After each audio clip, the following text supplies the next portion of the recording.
Hello, नमस्कार, सत श्री अकाल, वेलकम। क्या हाल है आप लोगों के? भाई तैयारी बढ़िया चल रही है कि नहीं चल रही है? बाबा गैंग के साथ बने रहोगे तो तैयारी हमेशा बढ़िया चलती रहेगी। तो भाई आज मैं आपके पास में लेके आ गया हूँ पी ब्लॉक का अगला वीडियो, जिसके अंदर आज हम डिस्कस करेंगे कि chemical properties of the compounds of nitrogen.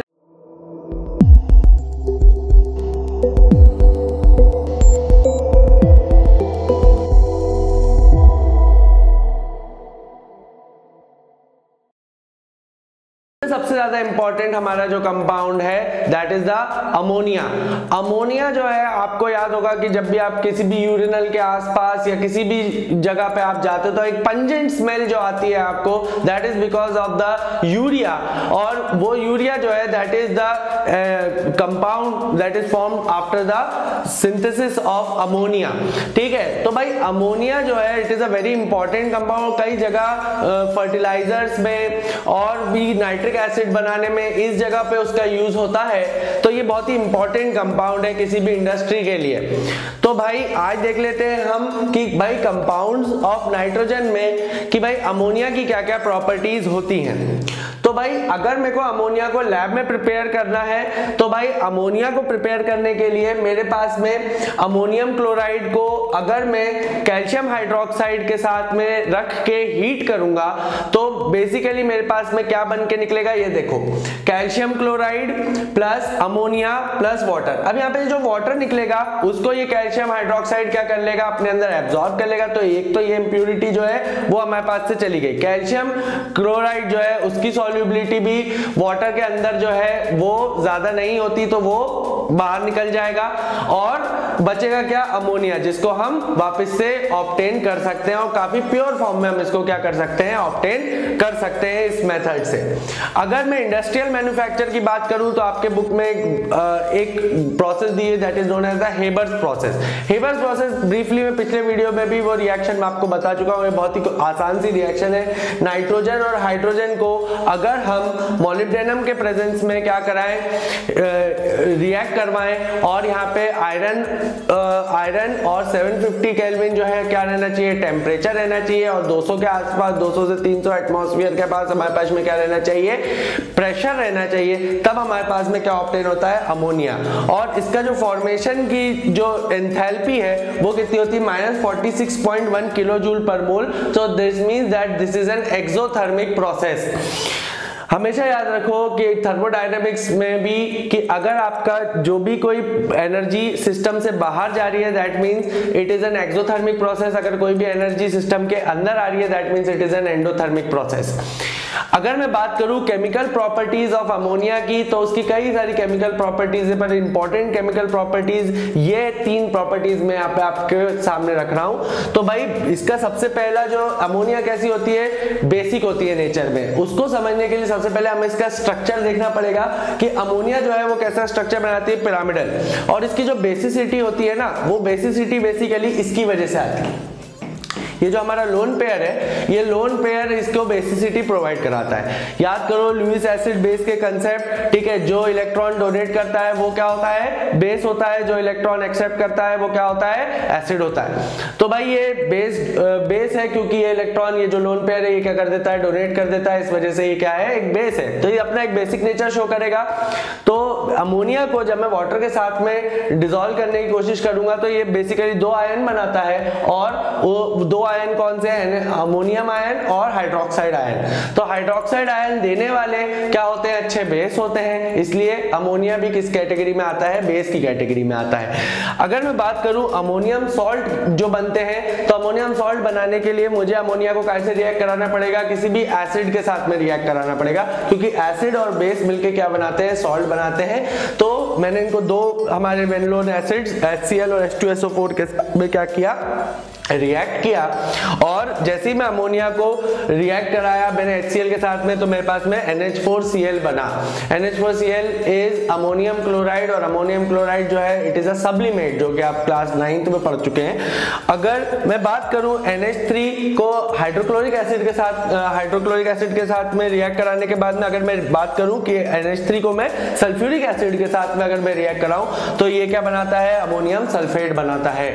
इसके बाद में तीसरा दूसरा जो इंपॉर्टेंट प्रॉपर्टी जो 12th क्लास में आप लोगों ने पढ़ी है, that is the formation of complex. ठीक है, कोऑर्डिनेशन कंपाउंड में आपने ये चीज पढ़ी होगी कि there are two types of compounds, one are the double salts and one are the coordination compounds. तो वो उन दोनों में क्या डिफरेंस होता है वो अपन डिस्कस करेंगे जब अपन कोऑर्डिनेशन कंपाउंड पढ़ेंगे। पर फॉर द टाइम बिंग ये क्या बनाता है, it ammonia acts as an excellent ligand.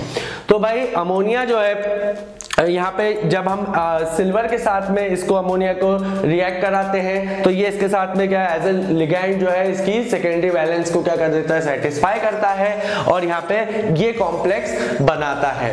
तो आई होप आपको ये जनरल प्रॉपर्टीज ऑफ अमोनिया जो है इसकी फिजिकल प्रॉपर्टीज और उसकी केमिकल प्रॉपर्टीज समझ में आई होंगी।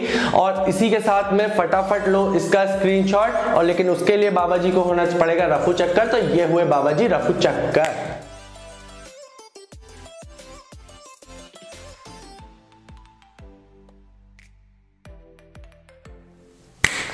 तो अब इसके बारे में आगे कहानी बढ़ाते हैं और देखते हैं कि आगे हमारे पास में इस नाइट्रोजन फैमिली में और क्या क्या है। हाँ भाई, तो अब बात कर लेते हैं कुछ टेस्ट्स की जो कि अमोनिया शो करता है अलग अलग रिएजेंट्स के साथ में।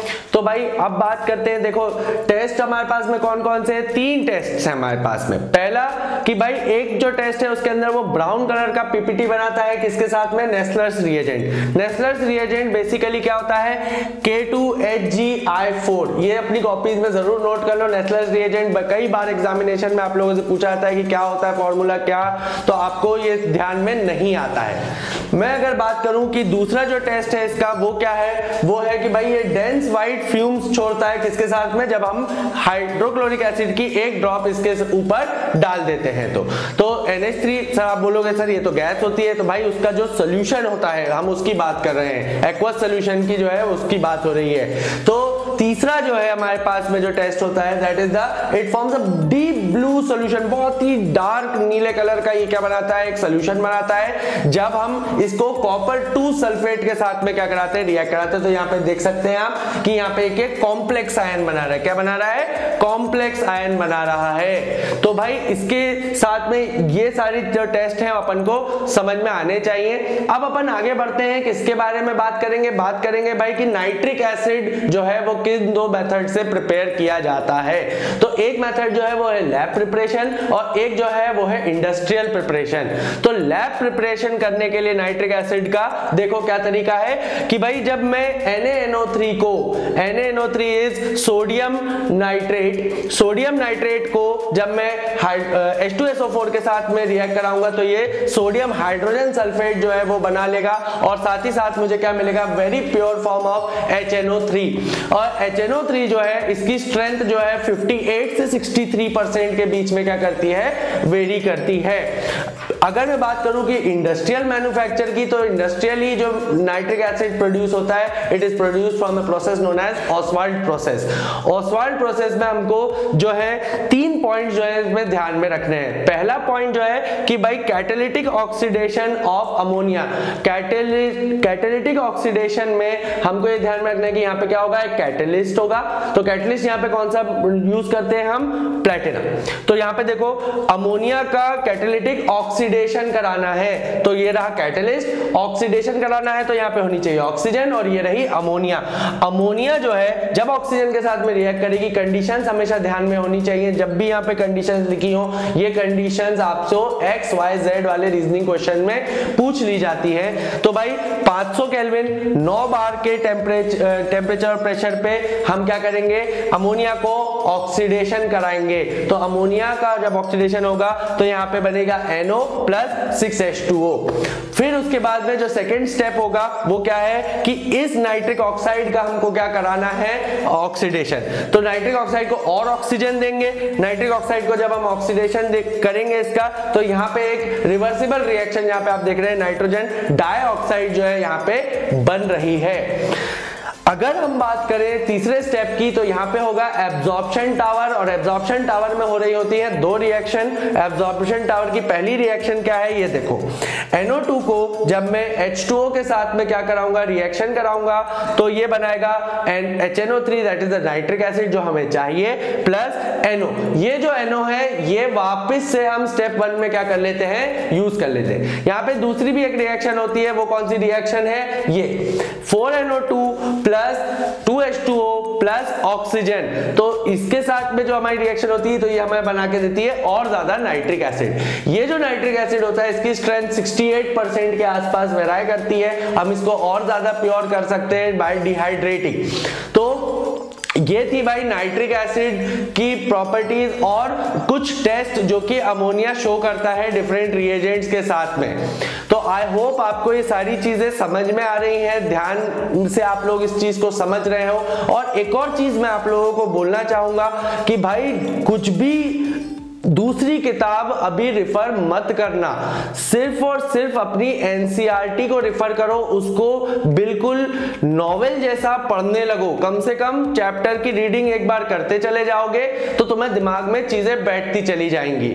तो भाई इसका स्क्रीनशॉट लो, लेकिन स्क्रीनशॉट लेने के लिए बाबा को होना पड़ेगा रफू चक्कर। तो ये हुए बाबा रफू चक्कर।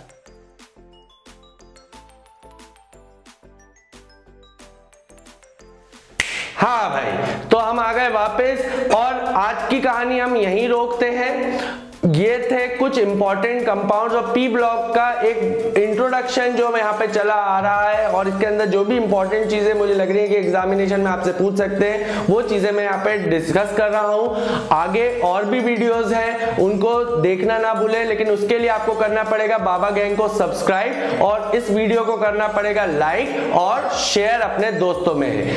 तब तक के लिए जय हो।